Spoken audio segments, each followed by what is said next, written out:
मेरी जो अभी लेटेस्ट बुक आई है वो एक नाटक की किताब है। उसका नाम है मियाँ मुसलमान।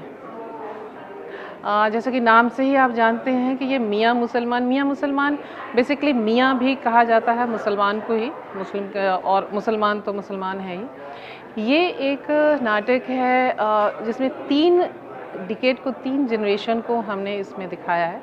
Pre independence, after independence and contemporary, आज का समय में ये दिखाने की कोशिश की है कि पहले प्री इंडिपेंडेंस हमारे यहाँ हिंदुस्तान में सभी और ख़ास तौर से हिंदू और मुस्लिम कौम किस तरीके से एक होकर रहते थे। पार्टीशन के बाद किस तरीके से चीज़ें जो हैं वो अलग अलग होनी शुरू हुई, और आज किस तरीके से हैट्रेड जो है वो लोगों के मन में आ गया है कि लोग एक दूसरे के प्रति जो है इस तरीके से शंकालु हो गए हैं, इस तरीके से जो है अनट्रस्ट हो गए हैं, किसी को एक दूसरे पे यकीन नहीं हुआ है। और इसको हमने जो है वो काफ़ी इसमें फोक, और चूँकि फोक पर मेरा बहुत काम है, मिथिला के फोक पर, तो फोक के माध्यम से इसको हमने दिखाने की कोशिश की है। और काफ़ी इंटरेस्टिंग तरीके से ये नाटक जो है वो चला। ये फुल लेंथ नाटक है और तकरीबन अगर इसको इनैक्ट किया जाए तो 2-2.25 घंटे का ये नाटक बनेगा। और इसके जस्ट पहले 6 महीने पहले एक मेरा शॉर्ट स्टोरी कलेक्शन आया था, कर्फ्यू में दंगा। मतलब लोग दंगे में कर्फ्यू लगता है, यहाँ कर्फ्यू में दंगा किस तरीके से होता है। और ख़ासतौर से इस कहानी के बारे में मैं इसमें तकरीबन 12 कहानियों का ये कलेक्शन है। और इसमें अलग अलग कहानियाँ हैं जो अलग अलग मैगजीन्स में टाइम टू टाइम वो पब्लिश हुई हैं। ख़ासतौर से कर्फ्यू में दंगा एक कहानी है कि जो कर्फ्यू लगने के बाद किस तरीके से एट्रोसिटीज़ होती हैं और किस तरीके से लोग परेशान होते हैं, उसके बारे में एक ये कहानी है। कि और ये एक रियल स्टोरी पर ये बेस्ड है ये कहानी, कि एक बिल्कुल फुल टाइम प्रेग्नेंट महिला की कहानी है।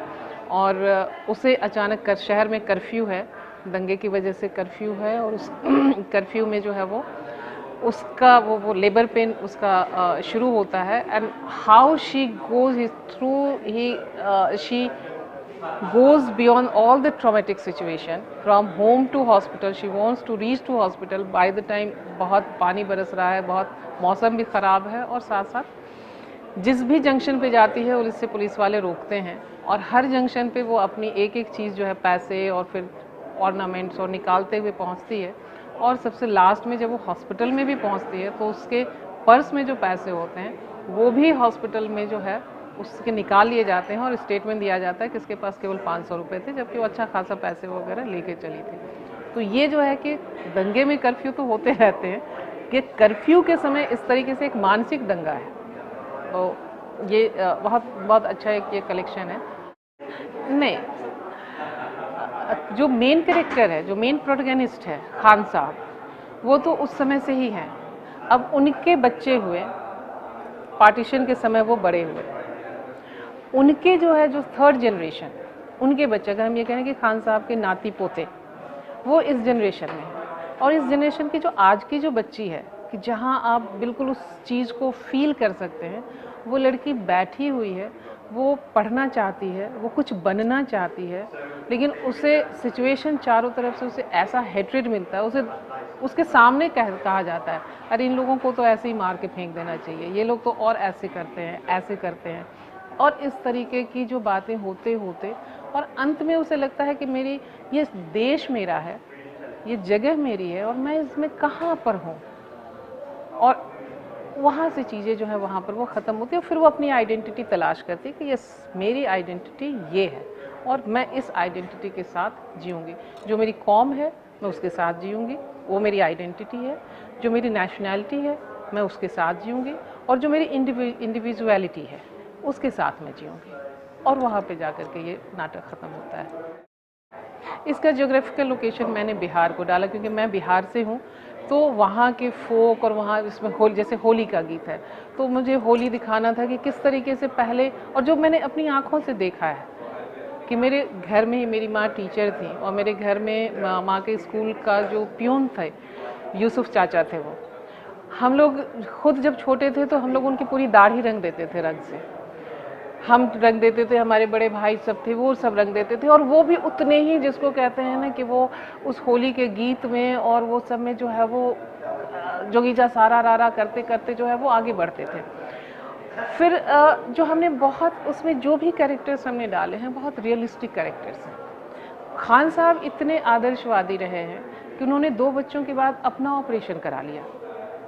उसके बाद जब उनके वो दोनों बच्चे जो उनके बड़े होते हैं तो बेटे के शादी में उन्होंने एक भी पैसा ना तो तिलक दहेज लिया, ना जो शादी में जो शरीक होते हैं उनसे कोई गिफ्ट लिया। यहाँ तक कि उनके बच्चे के टीचर ने कहा कि बेटा 1 रुपया मैं देता हूँ, एक अठन्नी तुम्हारे लिए और 1 अठन्नी तुम्हारी बहू के लिए। तो बच्चा कहता है कि सर आपने ही तो मुझे बताया था कि उसूल पे कायम रहो और आप ही उसूल तोड़ने की बात कह रहे हैं। तो इतने आइडियलिस्टिक व्यक्ति का किस तरीके से जो है सो कॉल्ड धर्म जो सप्रेस करता है। धर्म का मतलब होता है कंस्ट्रक्ट करना, लेकिन आज लोगों ने, धर्म ने कुछ नहीं किया है, लेकिन लोगों ने, कुछ फंडामेंटलिस्ट ने उस धर्म के कारण और धर्म के माध्यम से डीकंस्ट्रक्ट करना और डिस्ट्रक्शन करना शुरू किया है। मैं उस चीज़ को सामने लाना चाह रही थी और इस नाटक के माध्यम से, और चूँकि सारे कैरेक्टर्स मेरी अपनी आंखों के सामने हो थे, मुझे लगा कि ये मैं एक तरीके से मैं अपने मन की भावनाएं जो हैं, जो अपनी जो श्रद्धा है, मैं उन तक, अपने राइटर हूँ तो या थिएटर करती हूँ तो थिएटर के माध्यम से, या राइटर हूँ तो लेखन के माध्यम से मैं उसको पहुँचा सकती हूँ। तो ये मैंने उसमें लिखने की कोशिश की, और साथ में इसमें हमने फोक जो है, वहाँ के फोक है और वहाँ की वो सारी चीज़ें, वो सब हमने उसमें डाला है। और एक कैरेक्टर है उसमें जो बहुत जो किस तरीके से हमने मुस्लिम कौम को एक बना दिया है कि वह ख़तरनाक होता है, वो केवल मारने काटने की बात करता है और ये करता है वो करता है, और उसको हमने एक तांगे वाले के माध्यम से वो सारा टैबू जो है डीकंस्ट्रक्ट कराया है कि जब वो उसको कहता है और उसका भ्रम टूटता है तो ये कहता है कि जितने बाबू बबुआन हमारे यहाँ कहा जाता है, बड़े लोगों को जो सामंती होते हैं या जो पूंजीपति वाले सेठ हैं या राजा रजवा जमींदार हैं, उनको बाबू बबुआन हमारे यहाँ बोलते हैं आप। तो वो कहते हैं कि आज तक तो ये सारे लोग तो हमें गाली ही देते थे, ये पहला इंसान है जिसने मुझसे इंसान की तरह बात की है। तो क्या मुसलमान ऐसे होते हैं? हाँ, देखिए कोई भी आप फिक्शन जब होता है तो फिक्शन में रियलिटी और इमेजिनेशन दोनों का एक प्रॉपर ब्लेंडिंग बहुत ज़रूरी होता है, अदरवाइज़ वो फिक्शन फिर वो नहीं हो सकता है, फिर वो रियल स्टोरी का नरेशन हो जाएगा। तो मैं इसको एक फिक्शनलाइज करना चाह रही थी क्योंकि मैंने कुछ चीज़ें उनकी देखी हैं। मैं कोई भी किसी भी व्यक्ति का, मैं अपनी चीज़ें केवल उसको मैं वर्णन कर सकती हूँ, बता सकती हूँ, लेकिन मैं आपके बारे में अगर कहना चाहूँ तो मैं आपको आपका एक हिस्सा जान सकती हूँ। तो मैं उस हिस्से को, अगर मैं वो मुझे बहुत प्रभावित करता है तो मैं उसको इलैबोरेट करूँगी। तो उसको इलैबोरेट करने के लिए मुझे इमेजिनेशन का सहारा लेना ही पड़ेगा ताकि आपका वो हिस्सा उभर करके सामने आए।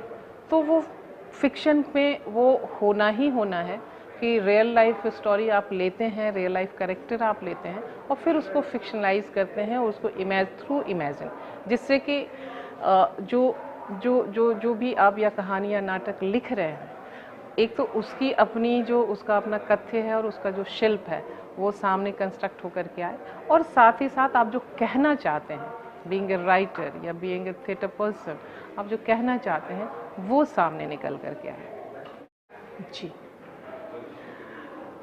हर समय में नेगेटिव और पॉजिटिव साथ साथ चले। आप याद कीजिए कि जब, या हम और आप उस ज़माने के नहीं हैं, लेकिन जिस समय आज़ादी की लड़ाई लड़ी जा रही थी उस समय भी एक तबका था जो कहता था कि ये बेवकूफ़ लोग हैं जो लड़ रहे हैं, है ना। वो भी एक तबका था, उसका नेगेटिव अप्रोच था, लेकिन लोग थे जो एक पॉजिटिव अप्रोच के साथ आए और उन्होंने इस देश को आज़ाद कराया। वही चीज़ आज भी है कि देश निराशा में है, लेकिन निराशा में डूब करके मर नहीं रहा है, वो उसी में से रास्ते निकाल रहा है। बहुत लेटेस्ट अगर आप वही दिल्ली इंसिडेंट लें, जो वो उस दिल्ली इंसिडेंट भी क्या है, वो आक्रोश अगर वो नहीं आता तो हम और आज इतने जो है आज एक इस पे नहीं आते। हमें लगता है कि आज के यूथ जो है बहुत मटेरियलिस्टिक हैं, बस पढ़ते हैं, लिखते हैं, कितना पे पैकेज मिलना चाहिए उतने ही पे करके छोड़ देते हैं। उन्हें दुनिया, संसार, समाज से कोई मतलब नहीं है। इस इंसिडेंट ने दिखाया कि यह देश ज़रूरत पड़ेगी तो आज भी जो है पूरी ताकत से निकल के आएगा, और यूथ उतनी ही ताकत से निकल के आएगा। यूथ में बहुत ताकत है और मैं यूथ पे बहुत यकीन करती हूँ, इसलिए मैं हमेशा यूथफुल बने रहना चाहती हूँ अपनी किसी भी उम्र के बावजूद।